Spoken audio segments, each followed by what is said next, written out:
Assalamualaikum warahmatullahi wabarakatuh. Teman-teman sekalian, selamat datang kembali di vlog Darmawan Aji.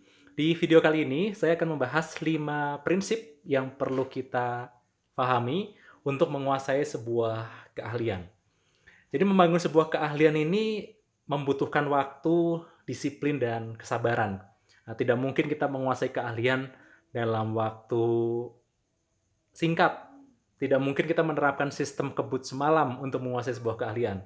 Jadi, misalnya hari ini saya katakanlah baru kenal tinju, baru kenal jab, baru kenal uppercut, baru kenal hook misalnya. Kemudian saya bekerja keras seharian penuh berlatih. Mungkin nggak esok hari saya langsung ikut pertandingan profesional? Kayaknya kok nggak mungkin. Ya kalaupun saya ikut, apa yang terjadi? Babak belur di atas panggung gitu. Jadi sebuah keahlian tidak bisa dikuasai dalam waktu singkat menggunakan sistem kebut semalam. Ibarat kalau anak SD baru belajar tambah kurang, paling banter ditambah dengan kali bagi, kemudian dipaksakan untuk menguasai integral dan diferensial gitu ya, materi kalkulus dasar, kemudian besoknya langsung diuji, itu juga sepertinya tidak memungkinkan. Jadi setiap pengetahuan itu dibangun perlahan-lahan seperti kita membangun sebuah rumah. Pertama pondasinya dulu, kemudian kita susun batu batanya satu persatu. Sedemikian rupa sehingga akhirnya bangunan tersebut kokoh berdiri. Membangun keahlian pun sama. Kita butuh waktu, kita butuh disiplin, kita butuh kesabaran sampai hasilnya akhirnya kita bisa dapatkan. Nah, pertanyaannya berapa lama waktu yang kita perlukan untuk menguasai sebuah keahlian? Ada sebuah penelitian menarik yang dipopulerkan oleh Malcolm Gladwell di buku Outlier. Penelitian ini sebenarnya dilakukan oleh Anders Ericsson. Jadi dia melakukan penelitian kepada para atlet, para performer, para ahli di level internasional, di level yang udah world class, yang sudah di level dunia. Ternyata mereka memiliki kesamaan. Mereka melakukan latihan rata-rata sampai mereka menguasai keahlian di level dunia itu adalah 10.000 jam. 10.000 jam berlatih. Bayangkan 10.000 jam berlatih itu berapa panjang waktu yang diperlukan. Seandainya kita meluangkan waktu 10 jam per hari untuk latihan, maka itu butuh sekitar 1.000 jam. Ya, sekitaran 3 tahun lah untuk menguasai sebuah keahlian. Coba bayangkan kalau misalnya kita hanya berlatih tidak sampai 10 jam sehari, hanya 1 jam sehari, butuh 30 tahun. Berlatih 5 jam sehari, butuh 6 tahun. Jadi, butuh waktu yang panjang untuk menguasai sebuah keahlian. Dan dalam waktu yang panjang ini, latihannya ini benar-benar harus latihan yang punya struktur, latihan yang bertujuan, yang memang didesain untuk menguasai sebuah keahlian. Anders Ericsson mengistilahkan latihan yang dilakukan oleh para ahli yang 10.000 jam ini dengan istilah deliberate practice. Deliberate itu artinya disengaja, berhati-hati, tidak terburu-buru. Practice itu artinya latihan. Deliberate practice artinya latihan yang memang disengaja, bertujuan, tidak terburu-buru. Apa saja yang membedakan deliberate practice dengan practice-practice lainnya? Deliberate practice itu dilakukannya bukan hanya mengulang-ulang gerakan tanpa berusaha memahami prosesnya, tanpa berusaha mencapai sebuah performance target tertentu. Yang namanya deliberate practice itu benar-benar punya ciri-ciri khas. Dia tidak hanya mengulang-ulang gerakan tanpa makna. Menurut Anders Ericsson, setidaknya ada lima prinsip, 5 ciri yang membedakan antara deliberate practice dengan latihan-latihan yang lain. Kalau kita ingin menjadi seorang ahli, kita perlu melakukan deliberate practice. Tidak hanya sekedar latihan-latihan biasa, pengulangan-pengulangan biasa. Tetapi kita perlu melakukan deliberate practice. Apa saja 5 prinsip yang perlu diperhatikan ketika kita melakukan deliberate practice? Yang pertama adalah tantangan. Ciri paling khas ketika kita melakukan deliberate practice adalah pastikan dari waktu ke waktu apa yang kita latih ini semakin sulit dan semakin sulit. Jadi kita tidak hanya mengulang-ulang hal yang sudah kita kuasai, tidak hanya mengulang-ulang hal yang menurut kita gampang. Ciri khas deliberate practice justru kita mengulang-ulang hal yang sulit, bagian dari skill yang belum kita kuasai. Sehingga apa? Banyak orang mengatakan dari interviewnya yang dilakukan Anders Ericsson, deliberate practice itu tidak menyenangkan. Deliberate practice itu rasanya itu melelahkan gitu. Karena kita harus berusaha menguasai keterampilan, sub skill yang sulit. Jadi jangan berhenti di zona nyaman kita. Kita perlu melampaui zona nyaman kita sehingga kita bertumbuh. Ini ciri khas yang pertama, perlu ada tantangan. Yang kedua, ciri khas yang kedua adalah perlu ada goal yang spesifik, ada tujuan yang spesifik.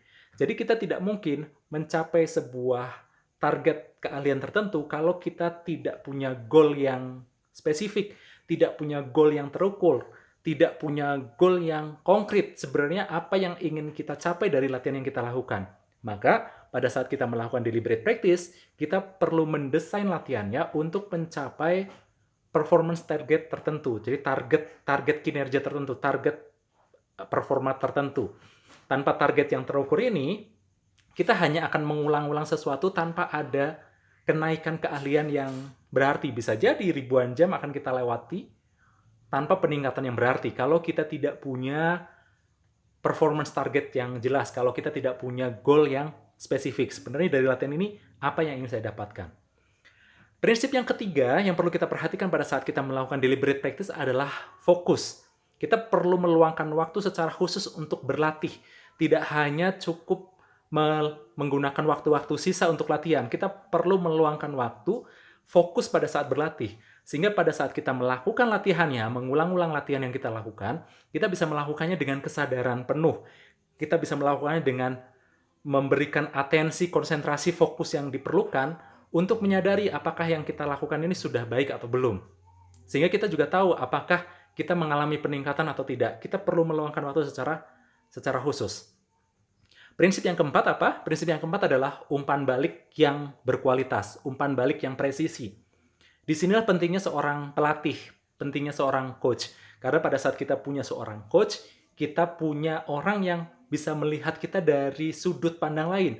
Apakah kita sudah mencapai target performa yang diharapkan atau belum? Nah, seorang coach yang menguasai keahlian kita terlebih dahulu, ini bisa memberikan sudut pandang yang objektif, bisa memberikan feedback, bisa memberikan umpan balik.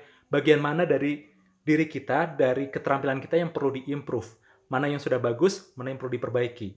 Karena kadangkala kita tidak bisa melihat sisi-sisi tertentu dari diri kita. Kita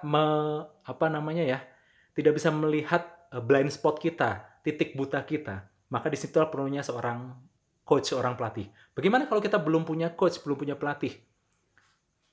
Ya, cari, kemudian usahakan bagaimana caranya kita bisa mendapatkan feedback. Misalnya pada saat saya belajar public speaking di awal, yang saya lakukan adalah merekam suara saya menggunakan voice recorder di handphone. Karena waktu itu saya belum punya pelatih. Sampai akhirnya saya ketemu seorang mentor, karena pelatih ini bisa seorang mentor, bisa seorang coach, yang akhirnya membantu saya untuk bisa melakukan public speaking dengan lebih bagus, lebih baik gitu, dibandingkan sebelumnya. Jadi, ini prinsip yang keempat, umpan balik. Dan prinsip yang terakhir, yang kelima, yang perlu diperhatikan adalah yang namanya deliberate practice itu tidak hanya sekedar mengulang-ulang gerakan, dia juga membentuk sebuah model mental tertentu. Jadi, pada saat kita melakukan latihan, tidak hanya sekedar menguasai gerakan, tetapi kita juga sedang membangun konstruksi berpikir yang baru. Sebuah konstruksi pemikiran terkait dengan keahlian yang sedang kita berusaha untuk kuasai, sedang kita akuisisi. Disinilah kita perlu disinilah kita perlu seorang coach, seorang pelatih. Karena apa? Mereka sudah punya model mental yang dibutuhkan untuk menjadi seorang ahli. Pada saat kita berlatih, kita sedang membentuk sebuah model mental sehingga ujungnya apa? Kita tahu seperti apa performance yang diharapkan sebenarnya dari seorang ahli. Seperti apa performance yang diharapkan dari seorang performer di bidang ini.